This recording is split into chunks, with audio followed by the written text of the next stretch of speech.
So under the Table Mountain Fund project, we've been doing plant surveys of the Nuwejaars, of the natural areas, and to date we've managed about 20,000 observations with roughly 1,800 species, of which we've managed to determine that about 11% of them are actually species of conservation concern. So that means they're threatened in some other way, either through loss of habitat or poaching or things like that, or simply because that the area of occupancy is so small, they are literally restricted to just the Nuwejaars.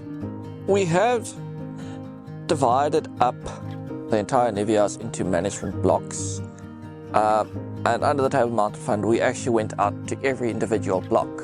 We've only got something like 400 blocks to cover, of which we've maybe covered about 300. And we've literally surveyed each individual block by walking through the site, photographing all the plant species that we can find, not only once per plant species, but multiple times, just to give an indication of what is on there, and then taking these, uploading them onto our naturalist, where we can then pull the data. It's an easy database for us to use. We can then take the data from there and use it for our purposes. We've now managed to cover just over 30,000 hectares. It's probably 32,000 hectares of the 47,000 that we extend. Once Eugene has collected all the information, then the real work begins. I take all the data that is collected from the monitoring and I input it into our mapping software. From there, we're able to add various other layers, including fire management, as well as alien density and history from clearing, and then the vegetation components. And here we can start building in queries and prioritizing where our species of conservation concern are all clustered.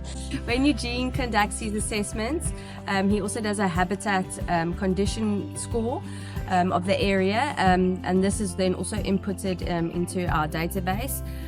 So that's one of the layers that we use when we're starting to look at the areas that we need to target for our conservation mitigation activities, ones that have got high threat but also huge clusters of species of conservation concern. After putting all the layers together, we then can input queries and then start formulating a strategy, and it literally pops up and shows us where we need to implement our conservation mitigation strategies. So for us, the value of the TMF project is literally helping us just to get out into the field and getting to areas where we don't normally get to, finding special things. And at the same time, it helps us to better communicate with our landowners.